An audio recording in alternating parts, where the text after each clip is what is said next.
کا انجیلی بیان مقدس یوحنا رسول کی معرفت لکھا گیا اس کا 10واں باب اور پہلی 6 آیات کی تلاوت سنیں۔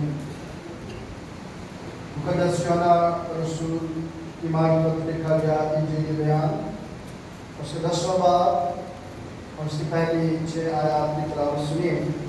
کلام مقدس میں یہ مرقوم ہے، میں تم سے سچ سچ کہتا ہوں کہ جو بھی دروازے سے بھیڑ خانہ میں داخل نہیں ہوتا بلکہ کسی اور طرف سے چڑھ جاتا ہے وہ چور اور ڈاکو ہے، لیکن جو دروازے سے داخل ہوتا ہے وہ بھیڑوں کا چرواہا ہے۔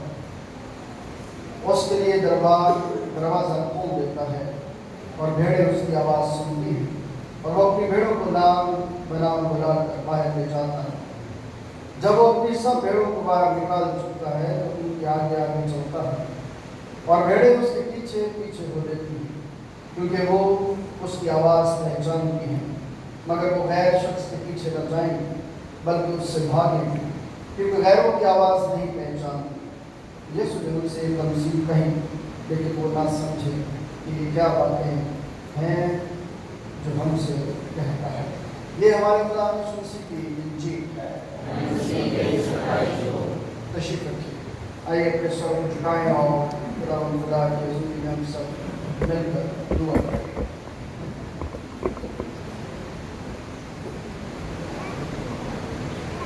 پیارے وفادار جلالی آسمانی باپ، میرا دل تیری شکر گزاری سے بھرا ہے کہ تو اپنے فتح مند دن کو منانے کے لیے ہمیں اپنی قربت، اپنی رفاقت، اپنی شراکت میں داخل کرتا ہے۔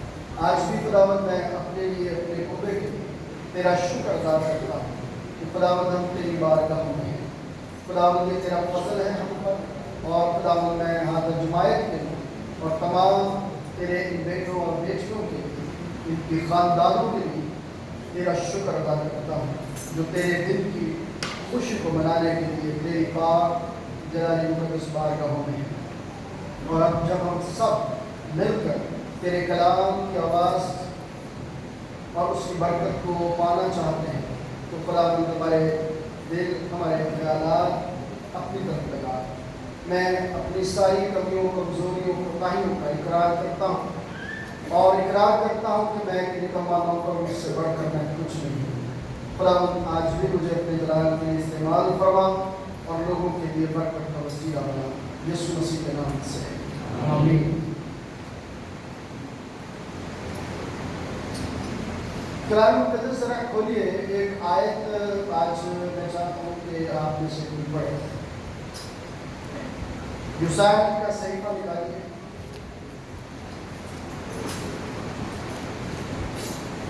کلام مقدس میں سے یوسایا کا صحیفہ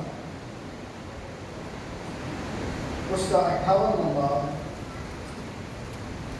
اس کی 13ویں اور 14ویں آیت بلند آواز سے جس میں بھی لکھا جائے وہ پڑھیں۔ 13ویں اور 14ویں بلند آواز کے ساتھ کھڑا ہو۔ خدا ان کے زندہ اور زندگی بخش کلام مقدس میں سے، اگر تو سبت کے روز اپنا پاؤں روک رکھے اور میرے مقدس دن میں اپنی خوشی کا طالب نہ ہو اور سبت کو راحت اور خداوند کا مقدس اور معظم دن کہے اور اس کی تعظیم کرے، اپنا کاروبار نہ کرے اور اپنی خوشی اور بے فائدہ باتوں سے دستبردار رہے، تب تو خداوند میں مسرور ہوگا اور میں تجھے دنیا کی بلندیوں پر لے چلوں گا اور میں تجھے تیرے باپ یعقوب کے میراث سے کھلاؤں گا، کیونکہ خداوند ہی کے منہ سے یہ ارشاد ہوا ہے۔ آمین آمین۔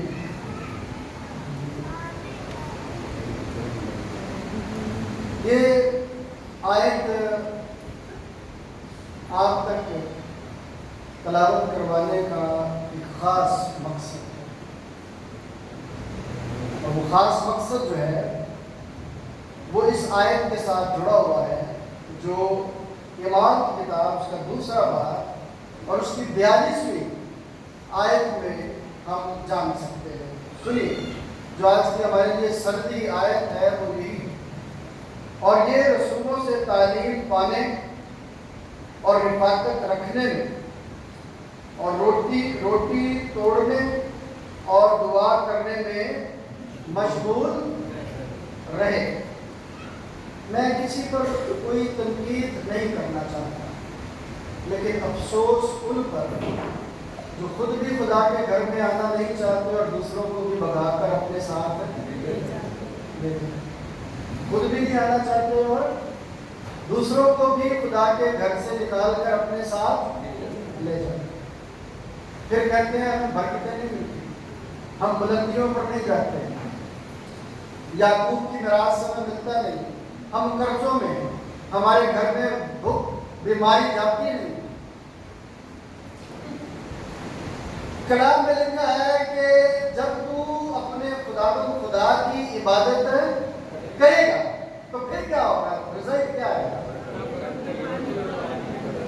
تب وہ تیری روٹی اور پانی پر ایسے دے دے گا کہ اس کے مقدس دن کی ساری برکتوں کو آپ جو ہے وہ بھلا کر بے فائدہ باتوں کی طرف اپنی زندگی کو بسر کرنا شروع کر دیں۔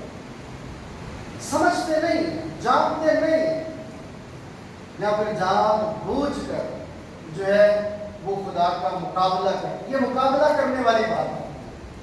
کیا کرنے والی بات ہے؟ یہ مقابلہ کرنے والی بات ہے کہ تو نے تو دن مقرر کیا پر ہم تو اپنا دن بنائیں گے، تو نے تو ہمیں یہ ہدایت کی پر ہم اس ہدایت پر چلیں گے نہیں۔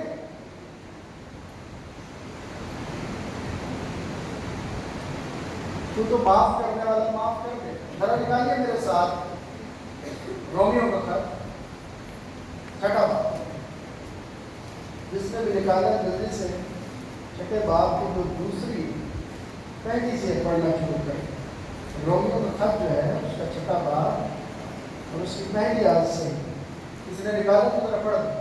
بس ہم کیا کہیں؟ کیا گناہ کرتے رہیں تاکہ فضل زیادہ ہو؟ ہرگز نہیں، ہم جو گناہ کے اعتبار سے مر گئے کیونکہ اس میں آئندہ کو زندگی گزاریں۔ کلام مقدس میں یہ جو 2 آیات پڑھی گئی ہیں، دونوں آیات میں کوسچن مارک لگا ہوا ہے۔ کیا لگا ہوا ہے؟ کوسچن مارک لگا ہوا ہے، سوال کیا ہے۔ ان سوالوں کا جواب ہم آج تھوڑی دیر کے لیے جانیں گے۔ اگر میں آج کے پیغام کو تھوڑا سا عنوان دوں، یہ میں نے تمہید باندھی تھی تھوڑی سی کہ ہم لوگ کس طرح سے اپنی زندگی بسر کر رہے ہیں، اور جو ابتدائی کلیسیا تھی وہ اپنی زندگی کس طرح بسر کرتی ہے۔ میری تمہید کا مقصد آپ کو سمجھ میں آیا کہ ابتدائی کلیسیا جو ہے وہ کس طرح سے زندگی بسر کر رہی تھی، اور ہم جو ابھی اپنے آپ کو بڑی پرانی کلیسیا سمجھتے ہیں، ہم کس طرح سے اپنی زندگی کو بسر کر رہے ہیں، اور مجھے اور آپ کو اپنی زندگی کو بسر کرنا کیسے چاہیے۔ چند ایک باتیں ہیں جو آپ تک پہنچانا چاہتا ہوں، اگر میں ان کے نکات آپ کو بتانا چاہوں، اگر آپ نوٹ کرنا چاہیں تو وہ بھی نوٹ کر سکتے ہیں۔ پہلی بات جو ہم اس میں سیکھیں گے، خدا کے کلام کے ابتدائی کلیسیا جو ہے وہ خدا کے کلام یعنی خدا کی تعلیم کے ارد گرد تھے، اس کے ساتھ رہتے تھے۔ دوسری بات، ابتدائی کلیسیا رفاقت و شراکت میں مضبوط ہوتی چلی جاتی ہے۔ تیسری بات جو ہم سیکھیں گے، ان کی رفاقت اور شراکت میں جو کھانا تھا، ایک تو وہ روٹی توڑتے تھے، بادشاہ کی بات کرتے تھے، پھر لکھا ہے کہ وہ کھانا بھی کھاتے تھے، اور ان کی محفل مقدس محفل ہوتی تھی، ان کا کھانا مقدس کھانا کہلاتا تھا، یعنی وہ اپنی زندگی میں خدا کو اپنا آپ سونپتے تھے۔ اور چوتھی زندگی جو لکھی ہوئی ہے وہ دعائیا زندگی تھی، دعا کرنے میں کیا رہتے تھے وہ۔ اس آیت کے تناظر میں ہم ان 4 باتوں کو اپنی زندگیوں میں سیکھنے کی کوشش کریں کہ ابتدائی جو کلیسیا تھی ان کا آگے بڑھنے کا طریقہ کار کیا تھا، اور آج کی جو کلیسیا ہے کیا وہ اس نقشے قدم پر چل رہی ہے۔ کلیسیا کے اندر اور موجودہ حالات جو چرچ آف پاکستان کے ہیں وہ کہیں پر بھی ابتدائی کلیسیا کے ساتھ میچ نہیں کرتے۔ یہ 4 وہ جان سکیں. اگر میں ان کی جو بات میں نے سیکھی وہاں سے وہ کیا تھی، اور آج اگر اس بات کو ہم اپنے آپ میں تلاش کرنے کی کوشش کریں تو کیا وہ ملے گی؟ دیکھیں اس بات کو اپنے ذہن میں رکھیں. ابتدائی کلیسیا میں اور میرے کے چکر میں نہیں تھی. ابتدائی کلیسیا میں اور میرے کے چکر میں نہیں تھی. ابتدائی کلیسیا کا جو رویہ تھا وہ کیا تھا؟ ابتدائی کلیسیا اس بات پر دھیان رکھتی تھی کہ ہم اور ہمارے، میں اور میرے، یا پھر ہم اور ہمارے. ابتدائی کلیسیا ہم اور ہمارے کے نعرے کے ساتھ آگے بڑھنے کی ترقی کر رہی. ہم اس لیے نہیں ترقی کرتے، ہمارے ایمان اس لیے مضبوط نہیں ہو پا رہے کہ ہم میں اور میرے کے چکر میں پھنسے ہوئے. ویسا میں غلط تو نہیں کہہ رہا کہ جب ہم اپنی زندگی میں ابتدائی کلیسیا کے کردار کو اپنی زندگی میں محسوس نہیں کریں گے، ان کے نقش قدم پر نہیں چلیں گے، کتاب رسولوں کے نقشے قدم اگر پڑھنی ہے تو ضرور پڑھیے گا، پھر آپ کو پتہ چلے گا کہ رسولوں نے کیسی قربانیاں دی ہوئی ہیں، کس طرح سے وہ آگے بڑھ رہے ہیں. وہ اپنی چیز نہیں کہتے تھے کہ یہ میری ہے، بلکہ وہ کہتے تھے یہ ہماری ہے. ایک ذمہ داری کا نعرہ ہے اس میں، ہم اور ہمارے میں ایک ذمہ داری کا نعرہ ہے، ایک یونٹی کا نعرہ ہے، ایک اتحاد کا نعرہ ہے، ایک دوسرے پر بھروسے کا نعرہ ہے، ایک دوسرے پر اعتماد کرنے کی بات ہے، نہ کہ ایک دوسرے کی عہدیداری کرنے کی بات ہے. کلام مقدس میں جب ہم پہلی بات پر اپنا دھیان لگاتے ہیں، اور پہلی بات ہے کہ وہ خدا کے کلام کی بات کرتے تھے، کیا لکھا ہوا ہے؟ اور یہ رسولوں سے تعلیم پانے. اچھا مجھے ایک بات تھوڑی سی اس بات کی بھی آپ وضاحت کر دیں کہ تعلیم کون سی رسولوں سے وہ پا رہے تھے؟ نیا اہدنامہ تو اس دور میں نہیں تھا کہ تھا نیا اہدنامہ. مطلب صاحب نیا اہدنامہ لکھا ہوا پھر کیا پڑھتے تھے؟ دیکھیں یہی ہماری زندگی میں بہت بڑی کمزوری ہے. ہم اپنی زندگی میں خدا کے کلام کی تحقیر کرتے ہیں. ہاں یہ تو پرانا اہدنامہ ختم ہو گیا، نیا اہدنامہ آ گیا. ایسی بات ہی نہیں ہے. سینٹ اگسطین نے یہ کہا تھا کہ جو نیا اہدنامہ ہے اس نے پرانے اہدنامے کو آشکارا کر دیا ہے، روشن کر دیا، بیان کر دیا، کھول کے رکھ دیا ہے. اور پرانے اہدنامے میں نیا اہدنامہ پوشیدہ ہے. اس لیے دونوں ایک ہی ہیں. دونوں میں سے آپ کسی کو بھی الگ ہے، اگر الگ کرنا ہوتا تو پھر یہ بائبل اس طرح سے کیوں ہوتی، پھر نیا اہدنامہ بھی پڑھایا. تو تعلیم دینے کے لیے کلام مقدس میں سے مفسرین یہ کہتے ہیں، خدا کے خادم یہ کہتے ہیں کہ وہ شریعت کی کتابوں کا استعمال کرتے تھے، مزامین کی کتاب کا استعمال کرتے تھے، انبیاء کے صحیفوں کا استعمال کرتے تھے، تاکہ اپنے منجی یسوع مسیح کی تعلیم کی بنیاد جو ہے اس کو لوگوں تک پہنچا سکیں. چرچ تو نہیں تھے نا، ہیکل ہی تھا، تو وہ ہیکل میں ہی جایا کرتے تھے. لیکن نیا مخلوق بن گئے، نئے بن گئے، نئی زندگی کو پہن گئے، کیونکہ وہ خدا کی تعلیم کے ساتھ رہتے تھے. اب ابتدائی کلیسیا تو خدا کی تعلیم پر اپنا دھیان لگاتی تھی، خدا کے وعدوں پر اپنا دھیان لگاتی تھی، خدا کی طرف سے جو احکام دیے گئے تھے ان کے مطابق اپنی زندگی کو چلا رہی تھی. تو نیا اہدنامے کی کلیسیا جو ہے انہی کے ساتھ ابتدائی کلیسیا چل رہی تھی. لیکن موجودہ کلیسیا کیسے چل رہی ہے؟ موجودہ کلیسیا کا رویہ کیا ہے؟ موجودہ کلیسیا کس قدر کلام اقدس کی باتوں پر اپنا دھیان لگاتی ہے؟ موجودہ کلیسیا کس طرح خدا کے احکام کو اپنی زندگی میں عملی طور پر پیش کر رہے ہیں؟ موجودہ کلیسیا تعلیمی طور پر کتنی مضبوط ہے، ایمان کی کیفیت کیا ہے۔ کلام مقدس میں لکھا ہے کہ تم قوموں کا کیا کرو گے؟ انصاف کرو گے۔ لیکن بڑی شدیدگی کے ساتھ کلام میں یہ بات کرنے کی گئی کہ غیر قوموں کے پاس تم اپنے انصاف کے لیے جاتے ہیں۔ ایسی ہے نا؟ ایسا ہے کہ نہیں؟ ویسا ایسا ہی ہے۔ تو پھر یعقوب کی بلندیوں پر کون کیسے جائے گا؟ حکم تو اس کا ماننا نہیں ہے اور اس کی نعمتیں ساری ہمیں مل نہیں سکتی۔ اس کی تعلیم کو اپنے دل میں نہیں بسانا۔ کیا کہا زبور نویس نے کہ میں تیرا کلام اپنے تاکہ تیرے خلاف جن کے دل میں خدا کا خوف نہیں ہے، کلام نہیں ہے، وہ تو اس دل کی قدر بھی نہیں کریں گے۔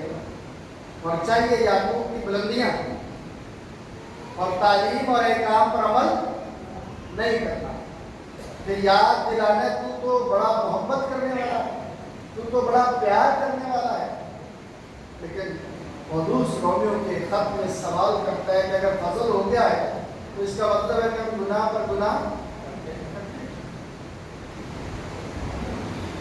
کلام مقدس میں جب ہم اس بات کو سیکھ جاتے ہیں کہ بغیر اس کی تعلیم کے ساتھ، بغیر اس کے حکموں پر عمل کرنے کہ ہم اس کی برکتوں کو پا نہیں سکتے، کیونکہ اس کی برکتیں اس کی تعلیم کے ساتھ جڑی ہوئی ہیں۔ اور ابتدائی کلیسیا اس بات کو سمجھتی تھی کہ ہم نے کیا کرنا ہے، اس کی تعلیم کو سیکھنا ہے اور سکھانا ہے۔ اس لیے رسول جو ہے وہ تعلیم دینے میں مشغول رہتے تھے تاکہ جو بھی نئے جماعت میں شامل ہوتے ہیں وہ تعلیم پائیں۔ پھر تعلیم کے ساتھ ساتھ جب وہ اکٹھے ہوتے تھے تو رفاقت اور شراکت کو قائم کرتے تھے۔ کس کو کرتے تھے؟ رفاقت اور شراکت کو قائم کرتے تھے۔ یہ رفاقت اور شراکت کی اگر آپ نے پوری ڈیٹیل جاننی ہے تو ایک چھوٹی سی کہانی 5ویں باب میں لکھی ہوئی ہے، حنانیہ اور سفیرہ، جو خدا کو دے دیا پھر اس میں سے کچھ رکھنا نہیں ہے۔ اب بپتسمہ بچے کے کرواتے ہیں، خدا کے پاس لاتے ہیں کہ اب یہ تیری میراث کا حصہ، اور پھر وہ میراث کہاں پر پڑی ہوئی ہوتی ہے؟ گلیوں کوچوں میں گری پڑی ہوئی۔ کبھی سوچا ہے جب تعلیم ہی نہیں ہے تو خدا کے ساتھ رفاقت کہاں سے ہوگی؟ تعلیم ہوگی تو خدا کے ساتھ کیا ہوگی؟ رفاقت ہوگی۔ میں نے تیرا کلام میرے قدموں کے لیے چراغ اور میری راہ کے لیے روشنی ہے۔ تو رفاقت اس کے ساتھ رکھنے کا جو ابتدائی کلیسیا کا طریقہ کار تھا، وہ دیکھیں کیا طریقہ کار تھا رفاقت، آپس میں رفاقت رکھنے کا۔ خالی جمع ہو جاتے تھے۔ کیا چرچ ہمارا کوئی چرچ کو کلب ہے، کوئی جم ہے، کوئی ایسا سینٹر ہے جہاں پر ہم آ کر تو اپنے اپنے خیالات کا اظہار کرتے ہیں، چلے کرتے ہیں؟ کیا کوئی ایسی چیز ہے چرچ؟ چرچ بنیادی طور پر کلیسیا کو کہتے ہیں، لوگوں کو کہتے ہیں، مسیحی جماعت کو چرچ کہتے ہیں، اس بلڈنگ کو چرچ نہیں کہتے۔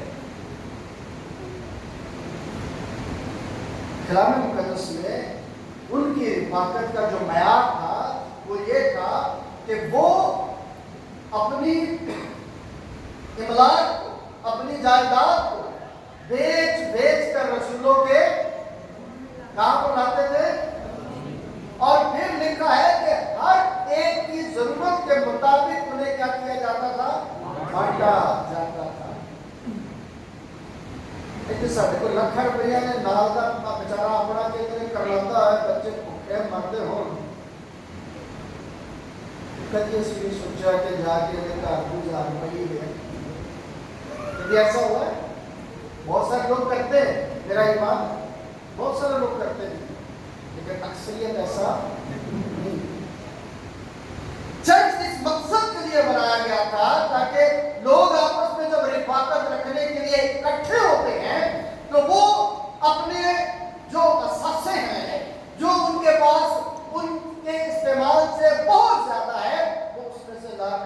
خدا کے گھر میں دیں تاکہ ان تک پہنچایا جائے جن کے پاس نہیں ہے۔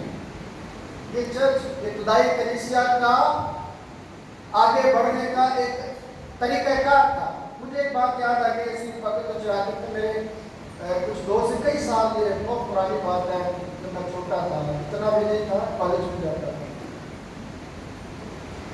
تو آپ نے اسماعیلیوں کا جماعت خانے کے بارے میں سنا ہوگا۔ وہ کہتے ہیں کہ وہ ہر جمعرات کو سب اکٹھے ہوتے ہیں اور اپنی حیثیت کے مطابق کھانا بنا کر لاتے ہیں اور اپنی حیثیت کے مطابق چندہ لے کر آتے ہیں۔ پھر وہ بڑی سی ٹیبل پر جو ہے وہ سب چیزیں رکھ دی جاتی ہیں۔ پھر ان کا لیڈر آتا ہے، وہ چیک کرتا ہے کہ سب سے اچھا کھانا کون لے کر آیا ہے۔ سب سے اچھا کھانا اس کو دیا جاتا تھا جس کا کھانا سب سے کمزور تھا۔ سب سے اچھا کھانا اس کو دیا جاتا ہے اور سارا چندہ اکٹھا کر کے اس کی جھولی میں ڈالا جاتا ہے اور اس سے کہا جاتا ہے کہ اب تو نے اس سے کاروبار کرنا، یہ اچھا کھانا اپنی اولاد کو جا کر کھلا تاکہ تو کل قابل ہو جائے کہ تو بھی اس ٹیبل پر سب سے اچھا کھانا لے کر آئے۔ اگر اسی یہ پریکٹس کریے تو اسی میں بس پھر کہا ہی رہ جائے، کام بھی کوئی نہیں کرنا جتنی دیر تک وہ پیسے مکڑنا مک جائیں گے، تو پھر وہ مڑا جا کھانا لے کے پہنچ جائیں گے کہ شاید پھر سب ایسا وہاں نہیں ہوتا تھا۔ وہ کہتے تھے کہ گارنٹی وہ دیتا تھا تب سے یہ چیزیں دی جائیں۔ میری زندگی کا تجربہ ہے اور میں اپنی زندگی کے تجربے سے آپ کو یہ کہہ رہا ہوں کہ ہم میں سے بہت سارے لوگ جو ہیں، اکثریت جو ہے، جب ان کے پاس ہوتا ہے تو جب تک وہ ختم نہ کر لے آگے کام کرنے کا ان کو دل بھی نہیں کرتا۔ یہ ایک بڑی کمزوری ہے۔ تو رفاقت جو وہ رکھتے تھے اس میں صرف بیٹھنے کی رفاقت نہیں تھی بلکہ اپنے مال و اسباب کی بھی رفاقت کو رکھتے تھے۔ یہ ابتدائی کلیسیا کا وتیرہ تھا، اسی طرح سے ترقی کرتے چلے جائے۔ تیسری بات یہاں پر لکھی ہوئی ہے کہ وہ روٹی توڑتے تھے۔ بلا شبہ یہ ذکر جو ہے وہ روٹی توڑنے کا، یہ بات عشاء کے ساتھ تعلق ہے کہ وہ خدا یسوع مسیح کی یادگار کو کیا کرتے تھے؟ مناتے تھے، اور اس یادگار کو مناتے ہوئے اس بات کا احساس کرنا کہ جو پیار ہم سے کیا گیا ہے وہ کوئی سستا پیار ہے، وہ کوئی سستا پیار ہے، بڑا قیمتی ہے، بڑا مہنگا پیار ہے۔ اور جب وہ اس کو یاد کرتے تھے تو اس سے بھائیوں کی آپس کی محبت جو ہے وہ اور بڑھ جاتی۔ کہتے تھے کہ جب خدا کا بیٹا ہمارے لیے قربان ہو سکتا ہے تو ہم انسان ایک دوسرے کے لیے کیوں قربانی سے کیا کریں؟ ہے نا مہنگا پیار، وہ قیمتی پیار کو یاد رکھتے ہیں۔ عشائے ربانی کے وسیلے سے ایسا نہیں ہے کہ آج پتا چل جائے کہ معاشرہ کرتے تھے ٹی شرٹ پائے تھے اندر پجامہ یا ٹھنڈی بات میں چلا ہے۔